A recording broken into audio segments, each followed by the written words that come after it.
जाने कितनी दुनियाएं और बसती है, मगर इंसान सिर्फ उसे ही मानता है जिसे वो देख सकता है। काली अमावस की रात थी। चारों ओर सिवाय हवाएं और शोर के अलावा कुछ भी नहीं था। राजन को आज घर लौटने में देर हो गई थी। रात के सन्नाटे को वो अपनी साइकिल से चीरता हुआ चला जा रहा था।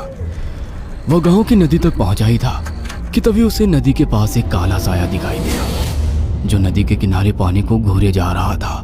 इतनी रात को नदी के पास देखकर राजन के ना जाने क्यों रोंगटे खड़े हो गए। उसे ऐसा महसूस हुआ मानो उसके पैर साइकिल के पैडल पर जम गए हो। राजन कपकपाते हुए होठों से बोला, कौन है वहां पर? राजन ने इतना बोला ही था कि अचानक वो साया बिजली की रफ्तार से दौड़ता हुआ राजन के नजदीक आ गया। राजन की नजर जैसे ही उस साये पर पड़ी, उसके हलक से एक भयानक चीख निकल गई। इस घटना के 1 महीने बाद अर्जुन का सारा ध्यान ड्राइविंग पर था। उसकी पत्नी शिखा कार में ड्राइविंग सीट के बगल में बैठी हुई एक मैगजीन पढ़ रही थी। शिखा ने मैगजीन रखकर अर्जुन की ओर देखकर कहा, और कितनी दूर रह गया है तुम्हारा गांव अर्जुन? बस थोड़ी दूर रह गया है, आधे घंटे में हम पहुंच जाएंगे। तुम्हारे चेहरे पर इतनी टेंशन क्यों है? टेंशन क्यों नहीं होगी शिखा, मैंने अपनी माँ को बगैर बताए तुमसे लंदन में शादी जो कर ली। पता नहीं माँ तुम्हें देखकर कैसे रिएक्ट करेगी। डोंट वरी अर्जुन, मुझ पर भरोसा रखो। तुम्हारी माँ को मनाने की जिम्मेदारी मेरी है। आई होप शिखा ऐसा ही हो। यकीन मानो अगर ऐसा हुआ ना तो मेरे ऊपर से एक बहुत बड़ा बोझ उतर जाएगा। अब मुस्कुरा भी दो यार। अच्छा, तुम बता रहे थे कि गांव में तुम्हारी बहुत बड़ी हवेली बनी हुई है। कुछ बताओ ना अपनी हवेली के बारे में। अरे 15 मिनट में हम वैसे भी पहुंचने वाले हैं, तुम खुद देख लेना। कुछ ही देर में अर्जुन अपने गांव वीरपुर अपनी हवेली में खड़ा हुआ था। अर्जुन की माँ अर्चना देवी अर्जुन के स्वागत के लिए हवेली के बाहर खड़ी हुई थी। अर्जुन ने दौड़कर अपनी माँ के पैर छुए। में सन्नाटा पसरा हुआ था। उसे याद था कि उसकी हवेली में बहुत सारे नौकर चाकर हुआ करते थे। डाइनिंग टेबल पर डिनर के दौरान अर्जुन अपनी माँ से जो बोला वो सुन उसकी पत्नी शिखा और रहस्यमय अंदाज में मुस्कुराकर लगातार देखे जा रही थी। माँ, हवेली के सारे नौकर कहाँ गए? मैंने सबको छुट्टी दे दी बेटा। लेकिन क्यों माँ, तुम्हें तो काम करने में बहुत ज्यादा तकलीफ होती होगी। नहीं बेटा, मुझे कोई तकलीफ नहीं होती। कुछ वक्त से मुझे सुकून और सन्नाटा अच्छा लगता है। अर्जुन इससे पहले अपनी माँ से कुछ कहता कि उसकी माँ ने उसे बोलने से रोक दिया। अर्जुन चुपचाप खाना खाने लगा। खाने के बाद अर्जुन और शिखा बेडरूम में चले गए। अर्जुन बेड पर सोच में लेटा हुआ था कि अचानक शिखा अर्जुन से लिपट गई और वासना का तूफान अपने चरम पर पहुंच गया था। अचानक शिखा को दरवाजे पर 2 लाल लाल आंखें दिखाई दिए। उसे ऐसा लगा जैसे कि कोई उसे देख रहा हो। शिखा ने तुरंत बेड से उठकर अपने कपड़े पहन लिए। क्या हुआ शिखा? अर्जुन, मुझे ऐसा लगा जैसे कोई हम दोनों को देख रहा हो। पागल हो गई हो क्या? हवेली में सन्नाटा पसरा हुआ है, एक भी नौकर चाकर नहीं है। तुम्हें वहम हुआ होगा। तुमने तो सारा मूड खराब कर दिया शिखा, अब सो जाओ। उस रात अर्जुन तो गहरी नींद में सो गया, मगर शिखा की आंखों से नींद कोसों दूर थी। अगली सुबह शिखा जल्दी उठकर किचन की ओर चली गई, मगर उसने देखा कि उसकी सास अर्चना नाश्ता तैयार कर चुकी थी। माँ, आपने तकलीफ क्यों की? मुझे बुला लेती आप। शिखा की बात सुनकर उसकी सास अजीब से अंदाज में शिखा की ओर देखने लगी। उनके देखने के अंदाज में पता नहीं ऐसा क्या था कि शिखा को अपने रोंगटे खड़े होते हुए महसूस हुए। अर्चना धीरे धीरे करीब कदमों से शिखा के करीब आकर बोली, कोई बात नहीं बेटी, तुम्हें अब यहीं रहना है। तुम सिर्फ मेरे बेटे के साथ प्यार से रहो और जल्दी से मुझे एक पोता दे दो। काम की चिंता मत करो, वो सब मैं कर लूंगी। कुछ ही दिनों के बाद अर्चना गर्भवती हो गई। उसे हवेली में रहते हुए 6 महीने से ज्यादा वक्त हो चुका था और इन 6 महीनों में उसने नोट किया कि जब से वो गर्भवती हुई है उसकी सास अचानक से आकर उसके पेट पर हाथ फेरने लगती और अजीब से अंदाज में उसके पेट को घूरने लगती। शिखा ने तंग आकर अर्जुन से कहा, अर्जुन, मुझे तुम्हारी माँ का बिहेवियर बड़ा अजीब लगता है। तुम्हारी माँ जब देखो मेरे पेट पर आकर हाथ फेरती रहती है। अरे माँ को अपने पोते के आने का बेसब्री से इंतजार है शिखा, इसमें अजीब लगने वाली क्या बात है? मैं तुम्हें कैसे समझाऊं? मैंने माँ की आंखों में एक अजीब सी चमक देखी है।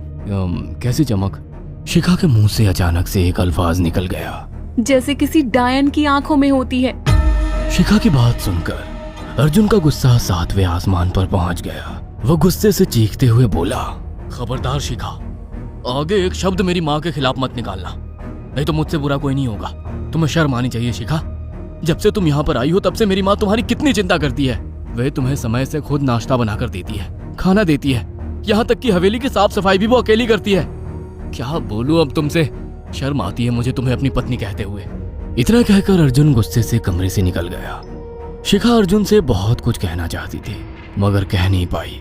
उसने महसूस किया था कि चाहे कितनी भी तेज आंधी और तूफान आए मगर हवेली के अंदर धूल की एक परत तक नहीं जमती थी और दिन ब दिन अर्चना के चेहरे की झुर्रियां कम होती जा रही थी। ऐसा लगता था मानो वो जवान हो रही हो। शिखा के अब 9 महीने कंप्लीट हो चुके थे और एक रात अचानक उसे प्रेगनेंसी पेन होने लगे। वो दर्द से तड़पने लगी। ये देखकर अर्जुन घबरा गया। वो दौड़ा दौड़ा माँ को बुलाकर लाया और बोला, माँ हमें तुरंत शिखा को किसी अच्छे हॉस्पिटल में एडमिट कराना होगा। अर्जुन ने देखा कि उसकी माँ ने उसकी बात को सुना ही नहीं। वो तो बस शिखा के गर्भ की ओर आंखें फाड़ फाड़ कर देखी जा रही थी। अर्जुन एक बार चिल्लाकर कहा, माँ हमें शिखा को इसी वक्त हॉस्पिटल में एडमिट कराना होगा। नहीं, शिखा की डिलीवरी हॉस्पिटल में नहीं, इसी हवेली में होगी। लेकिन इस हवेली में आपके और मेरे अलावा कोई नहीं है। तभी शिखा दर्द से तड़पने लगी। अर्चना ने अपने बेटे को धक्के देकर कमरे से बाहर निकाल दिया और दरवाजा बंद कर लिया। अर्जुन हक्का बक्का रह गया।